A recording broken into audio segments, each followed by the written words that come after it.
and we're going to be bad MFers together, not me being a bad MFer by myself. I think it's dope, and they definitely have the right mindset going into this season I like to repeat. The subtle flex, LeVar, about how you were the #2 overall pick. I had forgotten that, Chris. I don't know if you had as well. But it's forgettable, you know? It's forgettable. I had not forgotten that. I appreciate that, That was the LeVar Arrington draft. It definitely was. But here, look, I know, you know, we went at it yesterday, LeVar, and we will go at it later, I'm sure. But I'm in lockstep with you right now. Tom Brady, remember, he began dropping these hints about next season shortly after they won the Super Bowl. You remember, you start seeing posts of him working out, and he was sending the subtle messages that we're not done. And I think he's always looking for motivation, and he's got plenty. He's got more Super Bowl wins than any team in NFL history, any franchise in NFL history. And so now he's looking for more motivation. He went to a team last year that was 7-9, leads them to the Super Bowl in their first year. J-Mac brought it up. I don't like to think about going undefeated. But is Tom Brady in his mind saying this is something that I need to do? This is something I haven't done yet. This is something that only one team has done. This is something we should have done back in New England, and we let it slip away in the Super Bowl. Remember, now, if they did that this year, he would go 20-0. 20 wins in a season, no losses. That would be incredible. Obviously, he's already solidified as the GOAT, but maybe he's using something like that for motivation. Also, Bill Belichick, and I believe Brady wholeheartedly when he says that he has respect for Belichick, and Belichick is, you know, responsible for so much of his success. That is totally true.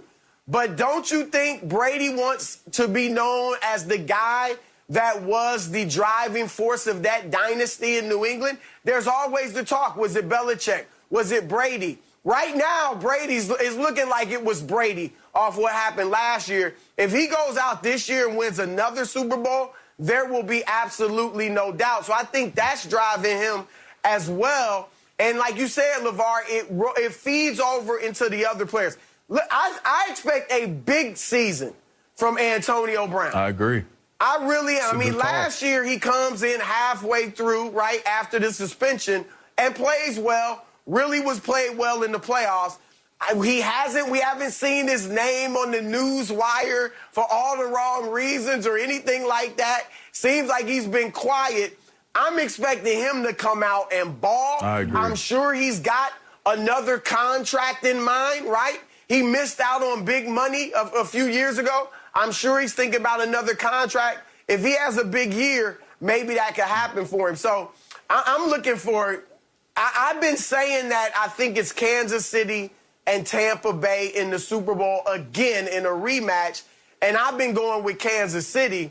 But it's going to be tough to go against Tampa Bay because one more form of motivation for Brady. Oh, y'all talking about Pat Mahomes. He's supposed to be, maybe he could be the GOAT one day. He's the best quarterback in the league. I think that motivates him when he hears it about Aaron Rodgers, too. And when they face off, I think he uses that as motivation. So Brady is just a special breed, and he's bringing that culture to Tampa Bay. So, Chris, for the viewers at home who think me throwing out undefeated is crazy, you guys know I do a lot of gambling stuff for Fox Sports. I've got my Midsummer Manifesto coming later this week. I just looked at all the gambling lines for Tampa Bay this season. They are favored in every single game except one, a September matchup in L.A. against the Rams. They're currently 1-point underdogs. Folks, they are favored by more than a touchdown in many games this year, okay? The guys in the desert, these smart individuals who look at the numbers historically, all the analytics, Tampa Bay is going to be a juggernaut this year. As LeVar said, this Gio Bernard edition may not look big on paper, right? It's like, Gio Bernard, was he the #2 guy to mix in Cincinnati? He's not. That's just another weapon at the disposal of Brady. They've got the best receiving core in the league. We talked about the Cowboys yesterday and how great their receivers are.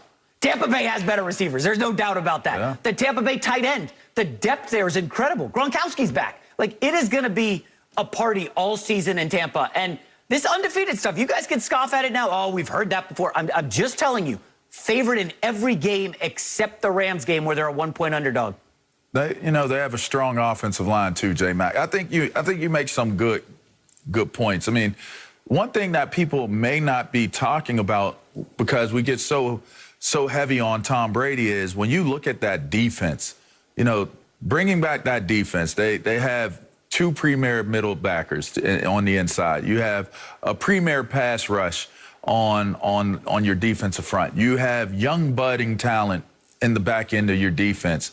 Their defense, largely in part, was the catalyst of this Tampa Bay team winning the Super Bowl. We may not look at it that way. Definitely. In history, we'll look at it and we'll say this is a Tom Brady-led team. They won the Super Bowl. They had an offense. Their defense won that game. They totally undressed the Kansas City Chiefs. They were able to pressure Patrick Mahomes in a way that we had not seen before. They were able to defense their passing game in a way that we had not seen before. So you got to give a lot of credit to the overall build of this Tampa Bay team. When you say go undefeated for an entire season, you're not talking about just a team that can just beat you on one side and in one phase of the game. You're talking about a team that probably in all three phases of the game, offense, defense, and special teams, are able to bring something to the table that actually they're going to always be winning at least two phases out of the three games. They always say when you're playing in the locker room during the week, when you're preparing, if you can win two phases out of the game, then you're going to win the game. If you can win the turnover battle, you generally are going to win the game. So you're looking at a team that is so well put together, and now you're talking about like bringing up AB or bringing up, other guys that may have better seasons than what they did last season. It is the familiarity of one another, but it is also the embracing of the success. Right? They have now all graced the throne of NFL football. So now where do you go from there? How do you challenge yourself more from there? They've already given us indication that they're all in because they're all back. They didn't choose to go to a greener pasture, get a bigger contract. Right. They all chose to come back. That's a pretty scary thing to think that all that talent that they put together in Tampa all came back, which says no egos. Usually that's the biggest thing, Broussard, is how do you deal with the egos, whether it be the ownership, whether it be the front office with GMs and different things like that, whether it's the coaches, whether it's the players. Ultimately, it is the egos that create a toxic culture. It doesn't seem to be any of that. In fact, they seem dialed in. Well, and look, we've been talking about Brady having this chip on his shoulder, and I think this runs throughout this team. You don't think Todd Bowles has a chip on his shoulder? Great job with that defense, and yet he doesn't get a second chance to be a head coach this offseason. Byron Leftwich, the offensive coordinator, I don't even know if he got an interview for the head coaching job. And wasn't looking for one. All right, I'm sure. And wasn't even looking for one. I'm sure he's got a chip on his shoulder. So they want to go, I bet they want to go out and put major points up.